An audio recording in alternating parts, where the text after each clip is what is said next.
એક વાત વિચારો, ગાડી ચલાવવા માટે પેટ્રોલ જોઈએ, બરાબર? પણ આપણા શરીરના અબજો કોષો સુધી પેટ્રોલ એટલે કે પોષણ અને ઓક્સિજન પહોંચે છે કેવી રીતે? ચાલો આજે સજીવોની અંદરની આ અદ્ભુત દુનિયાની સફર કરીએ. તો સવાલ ભલે એકદમ સીધો સાદો લાગે, પણ એનો જવાબ વાહ, એમાં જ તો જીવનનું આખું રહસ્ય છુપાયેલું છે. સજીવોની પોતાની એકદમ જટિલ અને અદ્ભુત ટ્રાન્સપોર્ટ સિસ્ટમ. તો આજની આપણી સફર કેવી રહેશે? સૌથી પહેલાં આપણે જોઈશું પ્રાણીઓનો સુપર હાઈવે. પછી વાત કરીશું શરીરની પોતાની ક્લીનઅપ ટીમની.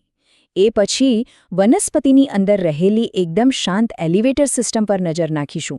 અને છેલ્લે આ બધું ભેગું મળીને કેવી રીતે કામ કરે છે એનો એક મોટો ચિત્ર જોઈશું. સારું, તો ચાલો શરૂ કરીએ આપણા પહેલા ટોપિકથી, પ્રાણીઓનું સુપર હાઈવે. હા, આપણે વાત કરી રહ્યા છીએ રુધિરાભિસરણ તંત્રની. અને સાંભળો, આ કોઈ મામૂલી રસ્તો નથી હો, આ તો આખું જીવન ટકાવી રાખવા માટેનું એકદમ જબરદસ્ત નેટવર્ક છે. આને છે ને એકદમ મોટા શહેર જેવું સમજો, જ્યાં ધમનીઓ અને શિરાઓ એ જાણે કે શહેરના મોટા મોટા હાઈવે અને નાની નાની ગલીઓ છે. અને આ રસ્તાઓ પર 24 કલાક જીવન માટે જરૂરી સામાનની અવરજવર ચાલતી જ રહે છે, નોનસ્ટોપ. અને આ હાઈવે પર દોડતી ગાડીઓ કઈ?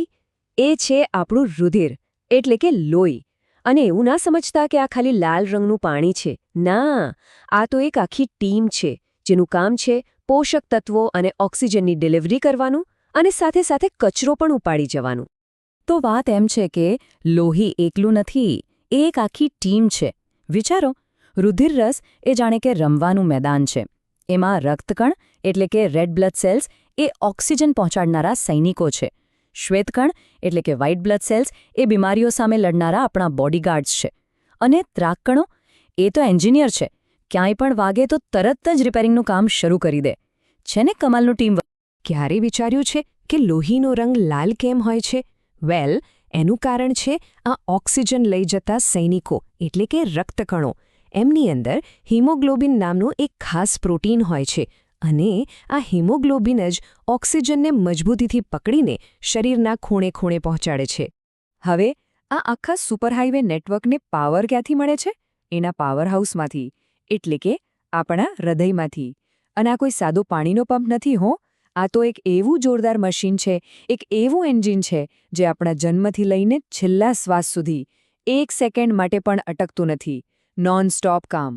હવે જુઓ, હૃદયનું કામ કેટલું અદ્ભુત છે. એ એક સાથે ડબલ ડ્યુટી કરે છે. એક જ સમયે એ 2 અલગ અલગ પ્રકારના લોહીને મેનેજ કરે છે. હૃદયનો ડાબો ભાગ ઓક્સિજનવાળું શુદ્ધ લોહી આખા શરીરમાં મોકલે છે. અને એ જ સમયે જમણો ભાગ શરીરમાંથી આવેલું કાર્બન ડાયોક્સાઇડવાળું અશુદ્ધ લોહી ફેફસામાં શુદ્ધ થવા મોકલે છે. અને સૌથી મોટી વાત, આ બંને ક્યારે એકબીજામાં ભળી નથી જતા.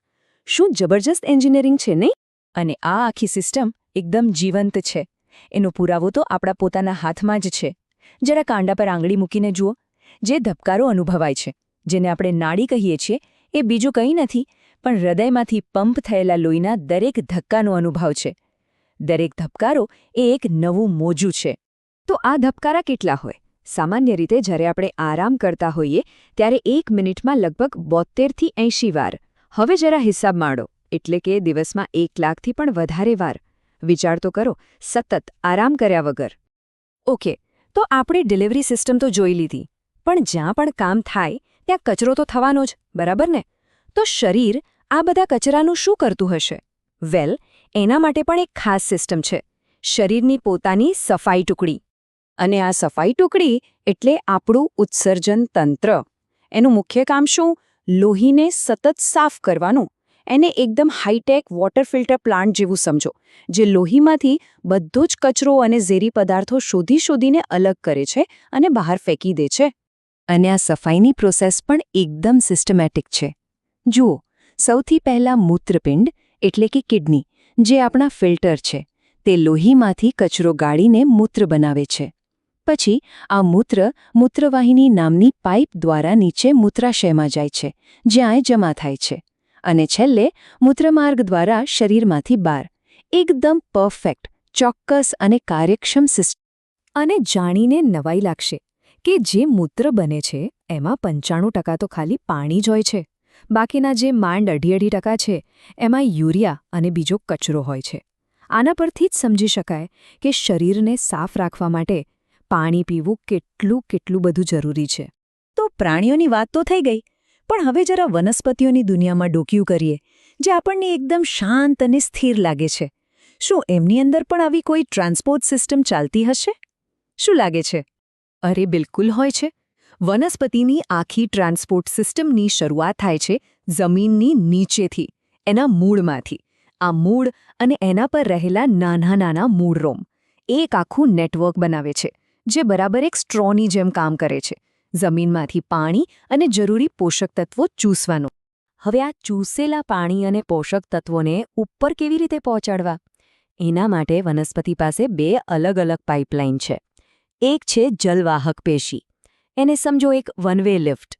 એનું કામ ફક્ત નીચેથી ઉપર એટલે કે મૂળમાંથી પાંદડા સુધી પાણી અને ખનિજ પહોંચાડવાનું છે. અને બીજી છે અન્નવાહક પેશી. આ તો 2 વે કુરિયર સર્વિસ જેવી છે. પાંદડામાં જે ખોરાક બને એને છોડના દરેક ભાગમાં ઉપર નીચે બધે જ પહોંચાડે છે. પણ એક સવાલ થાય કે આટલા ઊંચા ઝાડની ટોચ સુધી ગુરુત્વાકર્ષણની વિરુદ્ધ દિશામાં પાણી કેવી રીતે પહોંચતું હશે? એની પાછળ એક જબરદસ્ત પ્રક્રિયા કામ કરે છે, જેનું નામ છે બાષ્પોત્સર્જન. થાય એવું કે પાંદડામાંથી પાણી વરાળ બનીને ઉડી જાય, અને જેમ આપણે સ્ટ્રોથી જ્યુસ પીએ છીએ અને ઉપર ખેંચાણ ઊભું થાય છે, બસ એ જ રીતે પાણીના ઉડી જવાથી એક ખેંચાણ પેદા થાય છે, જે નીચે મૂળમાંથી પાણીને ઉપર તરફ ખેંચે છે. આ તો જાણે કે કુદરતનો પોતાનો સક્શન પંપ છે. તો આપણે પ્રાણીઓ અને વનસ્પતિઓ બંનેની અંદરની આ અદ્ભુત ટ્રાન્સપોર્ટ સિસ્ટમ્સ જોઈ. ચાલો હવે ફટાફટ આખા મુદ્દાને સમરાઇઝ કરી લઈએ અને જે મુખ્ય શબ્દો આપણે શીખ્યા એના પર એક નજર નાખી લઈએ, જેથી બધું બરાબર યાદ રહી જાય. ચાલો એકદમ ઝડપથી. ધમની એટલે જે હૃદયથી દૂર લોહી લઈ જાય, શિરા જે હૃદય તરફ લોહી પાછું લાવે, રુધિર કેશિકા જે આ બંનેને જોડતી એકદમ બારીક નળીઓ છે, મૂત્રપિંડ એટલે આપણા શરીરનો ફિલ્ટર પ્લાન્ટ. પછી વનસ્પતિમાં આવીએ તો જલવાહક પેશી એટલે પાણીની પાઇપલાઇન, અને અન્નવાહક પેશી એટલે ખોરાકની ડિલિવરી સર્વિસ. સિમ્પલ. તો આપણે આ બધી સિસ્ટમ્સને અલગ-અલગ તો સમજી લીધી, પણ ખરી અજાયબી એ નથી. ખરી અજાયબી તો એ વાતની છે કે આટલી બધી જટિલ અને અલગ-અલગ લાગતી સિસ્ટમ્સ એકબીજા સાથે મળીને એકદમ પરફેક્ટ સંગીતની જેમ એકદમ તાલમેલમાં કેવી રીતે કામ કરે છે. અને આ જ તાલમેલ જીવનને શક્ય બનાવે છે. કદાચ એ જ તો કુદરતનો અસલી જાદુ છે.